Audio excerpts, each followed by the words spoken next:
Hello, and welcome to the Guilbault Girls Show, where you will have the opportunity to hear from mothers, fathers, siblings, and individuals themselves about their journey of living with a disability. I know, it's called Guilbault Girls, but we have a bonus for you as we get the Guilbault boys to interview some of the dads and siblings and get their perspectives too. We'll also have special guests from time to time to share the many resources that are available to those living with a disability and their families. So get ready to laugh, smile, cry, maybe even get a little angry when you hear some of these stories of their day-to-day struggles. But let's not forget their many triumphs. As they say, it takes a village. And if it weren't for our village, we wouldn't be where we are today. So join us.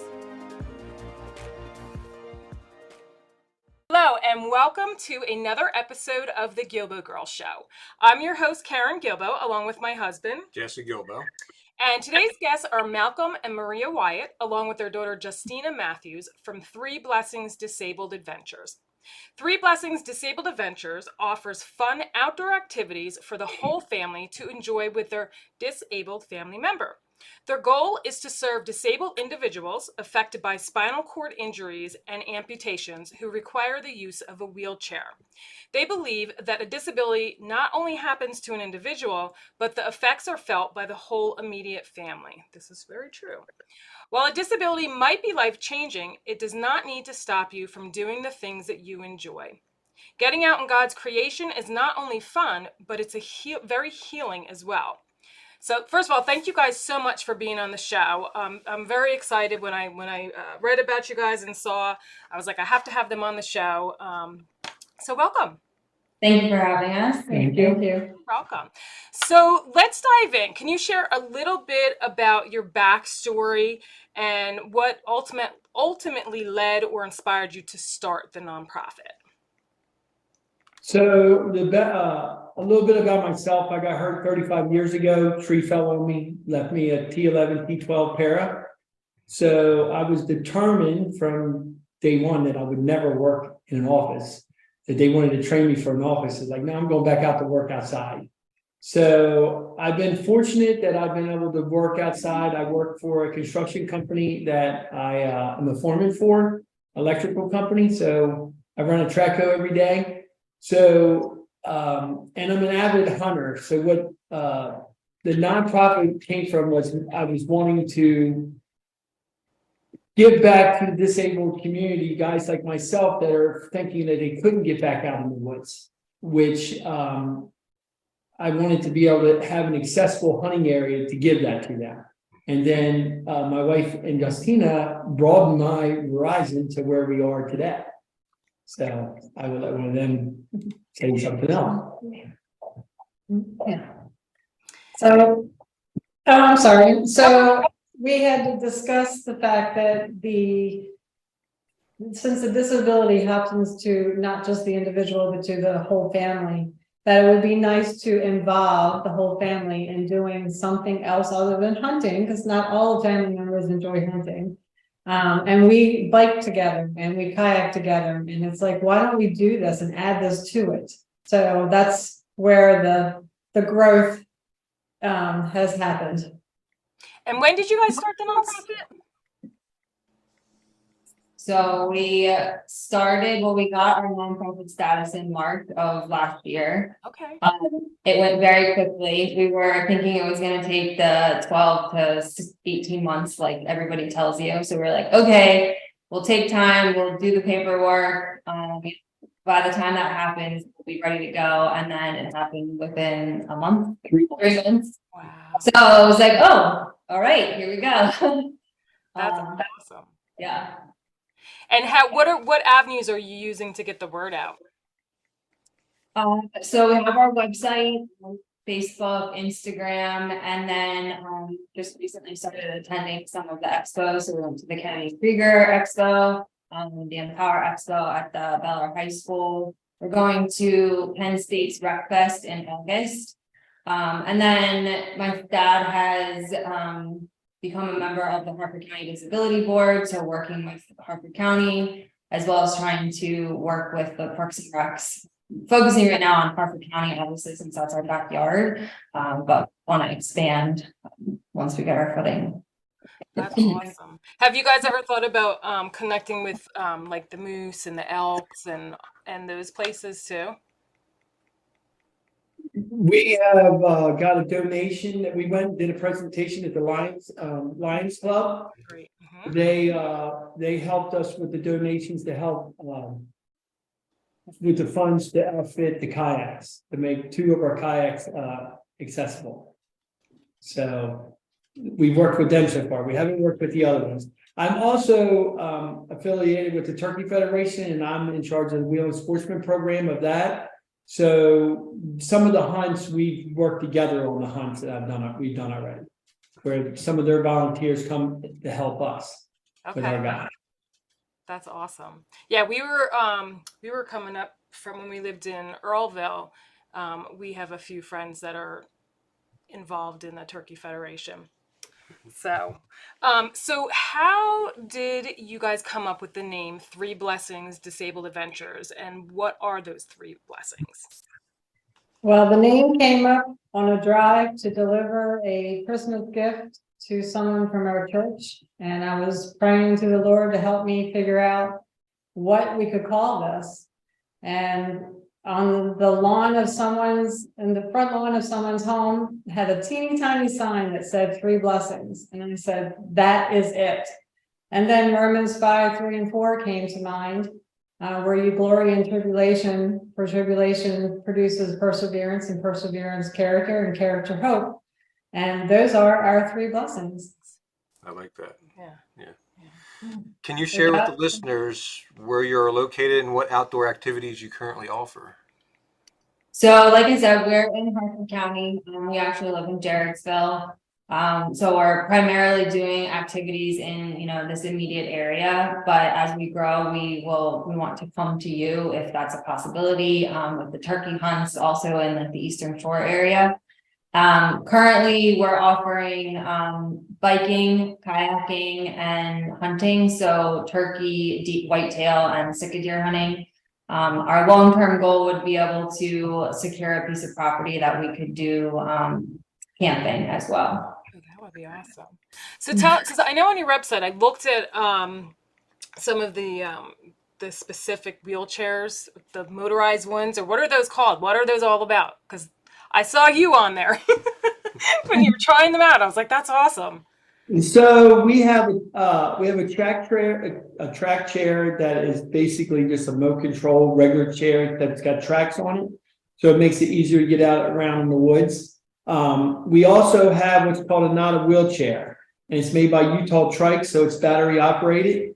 So we'll do like 12 miles an hour. So it gets we've been using that for the turkey hunts because we can move around a lot easier and quicker. The track chair is kind of slow. It does a good job, but it doesn't get you there very fast. Right. So the not a wheelchair, we've taken a couple guys out on that turkey hunting, and they loved it because they had the freedom to move. And if people that are familiar with turkey hunting, sometimes you need to move where the birds are.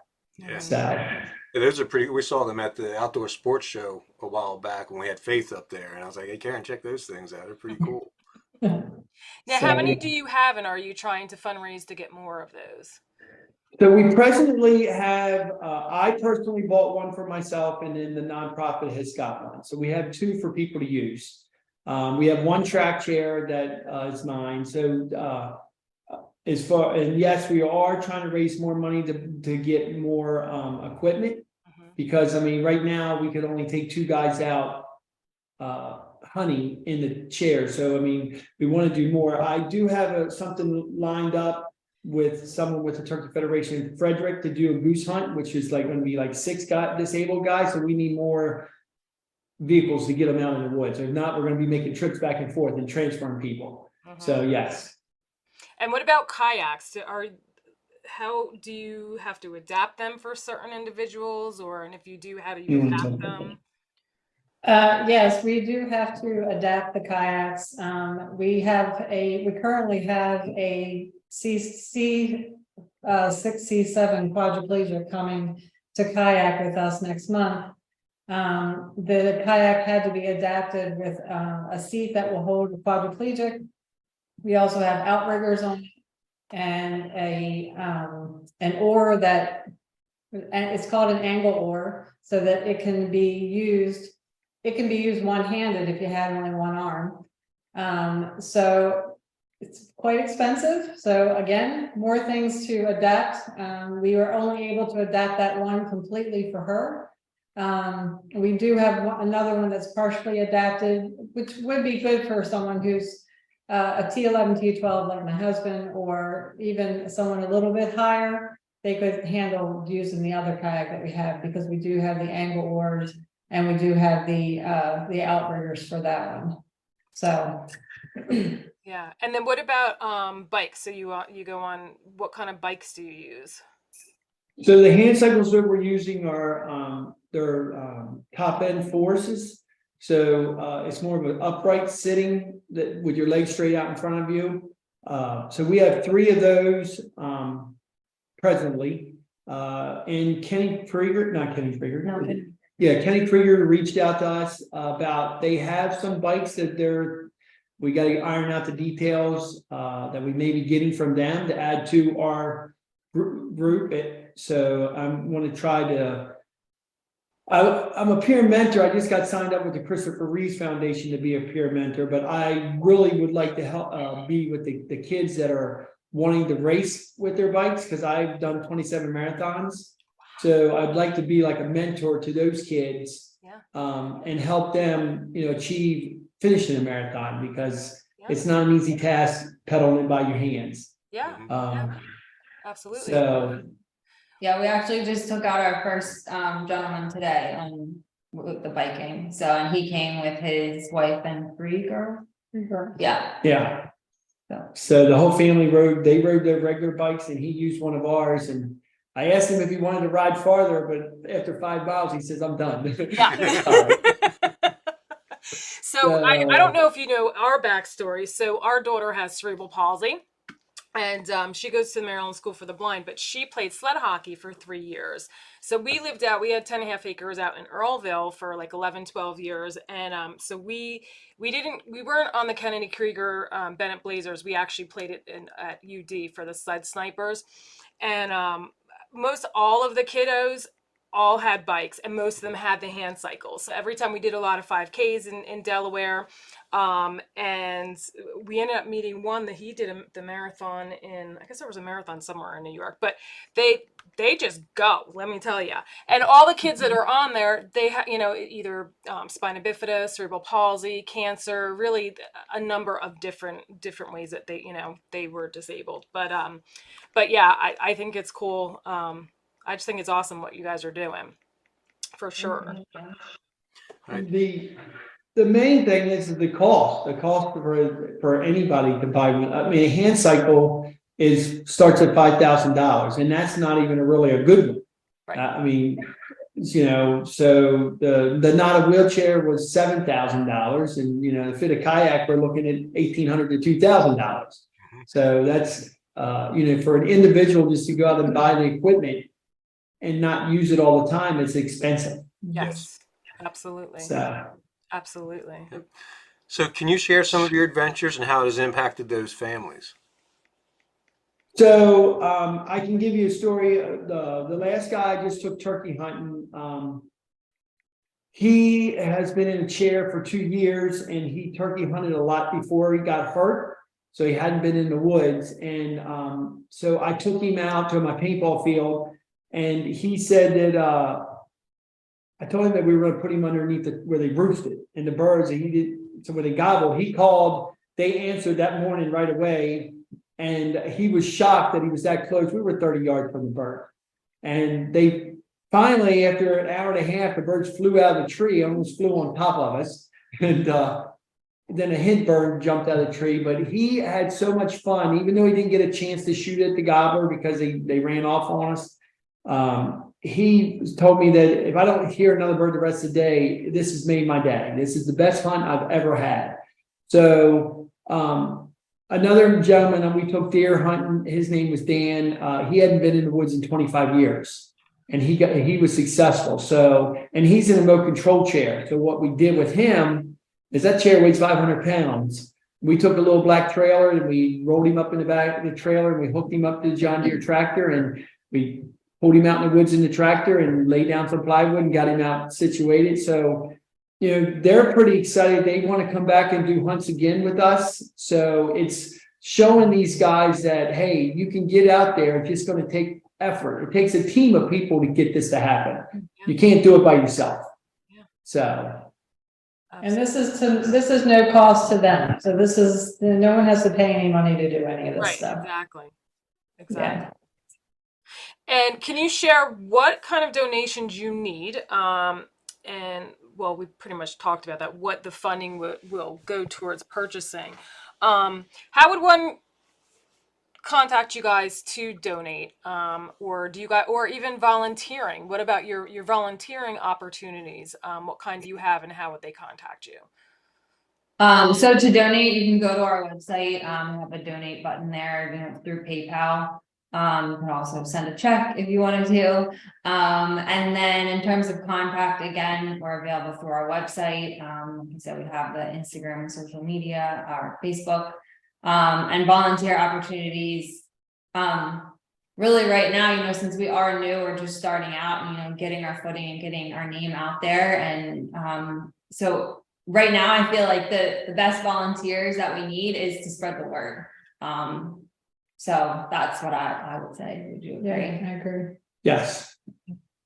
One of the things that Maria thought about, and there's other organizations out there that you can put in for grants for the things are what she would say. Maria thought that where our future would be is someone comes like today, the guy David came today, tried out the hand cycle, likes it, but yet now where does he come up with the $5,000 to $7,000 to buy the bike? So we're hoping that eventually down the road that we can, do enough fundraising that we can also be one of those grantees or grantors.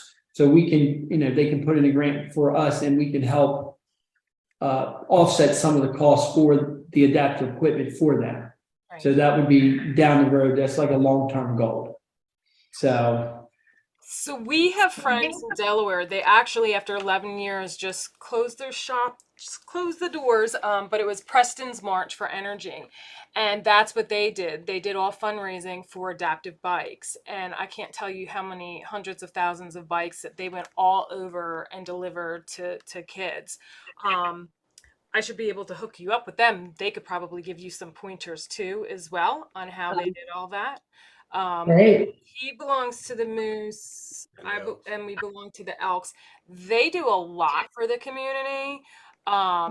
So we'll have to talk afterwards too and see how we can get them involved to help with some of the stuff too, because they have a lot of grants as well. So that's other stuff we can kind of get information for you. That would be awesome. yes. Yeah. I'm in charge of the fundraising and I've never done the fundraising before. So it's a full-time job. Yes, it And is. it's stressful. Yes, it is. So I'm looking for all the help I can get. Yeah. How many years ago were you injured? 35 years. 35 years ago. All right. Okay. But I do not consider myself disabled. Right. Everybody does. Yeah, exactly. And I say that is because I do not let this wheelchair stop me from doing the things that I want to do. Right. An able-bodied person can be disabled if they let their mind stop them from doing what they want to do. Exactly. Very good point. Exactly. Can you share just kind of a little bit of the struggles after you got hurt on how you kind of got through stuff? I had done an interview with Billy Price from Billy's Footwear. I don't know if you've ever heard of them, but they have shoes that zipper all the way around. He was fell from a 3-story building. And he was very active sports. He was in a fraternity. I think he was like 2 weeks in. He fell from a 3-story window and is a quadriplegic. His story was just amazing on how he got through too, because it also helped. Again, it helped those others out there that are newly. You live life just like everybody else, and then you know, one day this accident happened and you have a whole new life. What advice would you give those out there that might be going through this process now? Well, I think the biggest thing is they need to be around other disabled people to learn the tricks, learn what makes their life easier. Because I've been very fortunate myself that I didn't go through a depression. I accepted my disability from day one. I mean, me and Maria were only married 7 months and she was 7 months pregnant. I was more concerned about her losing the baby than me being disabled. I could deal with that. Right. So that was really the main concern. And then I didn't let, if the doctor said I couldn't do anything, I'm going to prove you wrong. So, you know, and not everybody's going to have that mentality. Now, you know, would I have been different if I would have been hit by a drunk driver? Would I have been mad at the world? Maybe, you know, I don't know. I wasn't in that situation. So I accepted my disability, but I can tell you that I met a friend that got me into playing wheelchair basketball within 9 months after I got hurt. And that's the key, that if someone just getting disabled is, you got to get out there and you got to be around other disabled people. I'm not saying that you have to play the sport, but you need to be able to talk to those people, learn how to do different things. I mean, I did flights of stairs backwards from a basketball camp out in Missouri. Yeah, we had one elevator and 200 guys and 3 people in an elevator, and we're going to lunch and dinner. You know how long that's going to take? 15 Spanish guys go flying by us and go down the stairs backwards. So, well, guess what? The rest of the guys, 100 of us, went down flights of stairs backwards in our wheelchairs. But we would have never done that if these little Spanish guys didn't come by and show us, say, hey, this is how you do it. So I think that's the most advice I can give to somebody who's just getting disabled is, you know, and one of the things my friend said to me, Keith said that when I met him, he says, you've got to be able to handle going into a gym and seeing 100 disabled people, because that's what you're going to see. And you're going to see legs sitting on the bleachers, and there's not going to be anybody hooked to those legs because they're playing basketball without their leg. So, and that's really what I think the disabled community needs. You need to get around other family members, other families, and talking to one another, what works and what doesn't work. I think that's great advice. Great advice. Is there anything else that you want to share about the nonprofit and what you're doing? You guys got anything? We're looking at you guys. You know, to share our events that we still have planned that are out there for people, you know, to take up advantage of. So we have a couple more biking dates available. We have kayaking dates in June. We will have, once the hunting schedule kind of gets ironed out for 2023, 2024, we'll have, like I said, whitetails, hopefully stick a deer, turkey hunting, duck and goose. So, you know, keep up to date with us to see when all of those are out there. We are putting on our first annual charity banquet in September to raise money. So we, you know, love for people to come. You can't come to donate. If you have a business that, you know, you want to give something away, we're going to have games, raffles, silent auction, with a DJ, food. So yeah. September 22nd. Yeah. Yep. All right. Writing that down. Yeah. All right. And then go ahead. So I was going to say one other thing, I guess, that my dad mentioned in the beginning, but our organization is for the entire family, not just a disabled individual. We want it to be something that, like, maybe you've never biked with your, you know, dad or mom before because you've never had that opportunity since they've been hurt. So we want it to be an experience for everyone. Right, I think, And that was what happened today. That's what happened today. The family they never biked with him in a chair. So it was nice to see that they all stuck together and gave him support. Even though we were going 5 miles an hour or whatever it was, he was still being supported. So that's what it's about. Yeah, absolutely. Absolutely. Just to give some background on that, is I've done some disability hunts.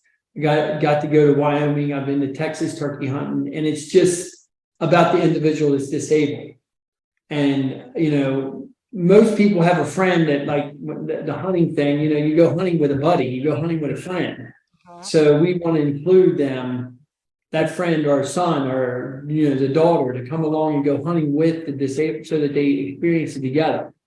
And that's different than most of the organizations that are out there doing these kind of things for the disabled. It's mainly just focusing on the disabled individual. Yeah, I think it's good. We had a friend, Glenn, who he lost his foot in a motorcycle accident. He slid underneath a guardrail, and he'd been a hunter, and he had no way to get out.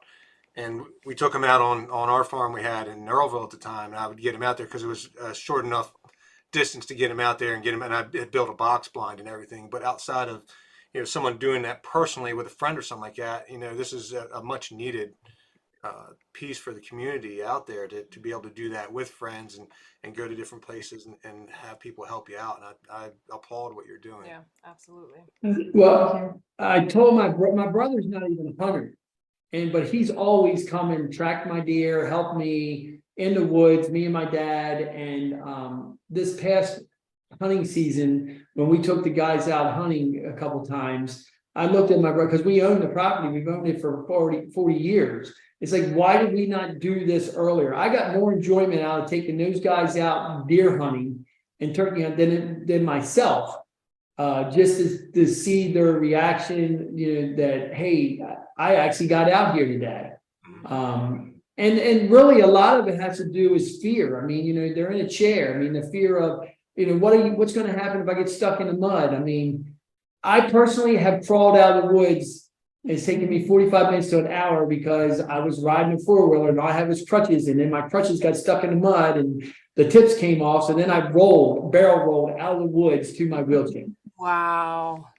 So I am one of those that are just determined to go to the woods, and if something breaks down, I'll figure out how to get out. Yeah. But there's a lot of people that won't go, they just won't do that. And so this is giving those guys the opportunity that know, hey, there's people to get me in the woods and get me out of the woods if something goes wrong. So I love this. All right. Yeah. All right. So last but not least, I had sent over a flyer. It's called "What's Your Word?" So because words are very powerful, they can inspire us to do great things. They can remind us of the importance or simply remind us to breathe and live in the moment, especially with all the distractions in the world today. So I always gift my guests with a hand stamped word on a token, and I put it either on a bracelet, anklet, necklace, keychain. So with that being said, if each of you guys, if you can tell me what your word is and why you chose it. Well, my word is serving or service. I feel with my job, I've been a massage therapist for 23 years. I love to serve people. I love to make people feel good. I love to make sure that people get what they need when they need it. So service is mine. Service. So mine is inspired. And I'll go back to, I honestly believe that I've been put in this chair to inspire people. And when the good Lord is done, when I met the last person that I'm supposed to meet, I always felt that I would just get up and walk out of the chair. So because I have so many people like on the construction site that they see me on the loader, but they never see the wheelchair. And then when they see me in the wheelchair, they're like freaking out. Like, what happened to you? I mean, it's like nothing's happened to me. Like, well, why are you in that wheelchair? So they're really shocked to see that I'm on a construction site working every day and I'm paralyzed. And so I'm not just inspiring the disabled people, but I'm also inspiring the able-bodied people that, hey, there's always somebody worse off than you are, but yet you can still do things. So I dropped the ball and hadn't had a chance to look at this document before and sent it to my parents and haven't looked at it myself. we're prepared. You're not. Yeah. This is a farce. Because I looked at one of the first questions and what brings you joy? And I would say on the side as well, I do wedding planning and kind of like, so I guess, service in a way, because that is a service, and like seeing someone's vision come to life through your work that you're doing and being a part of like their special moment. So I guess maybe service might be it as well. Awesome. God has us here to serve others, Yes. and that's what we're doing. Yep. That's what we're doing. Amen. Good point. Amen. Well, I want to thank you guys very much for being willing to come on, because we want to help spread the word for you guys. Thank you. And I will have everything in the show notes. And for everyone else for listening, thank you so much, and stay tuned for another episode of the Guilbault Girls. Thank you. Thank you. Thank you. Thank you for joining us as we spread awareness through our personal stories and the many resources shared. You can help us by joining our village simply by sharing our show to the masses. If you would like to support the Guilbault Girls on another level, click on the link in the show notes to make a donation in any amount. Add your address and you'll receive a hand-stamped token with the word village on it in appreciation. Be sure to subscribe to our Guilbault Girls podcast and YouTube show, and don't forget to follow us on Facebook and Instagram at Guilbault Girls. Till next time.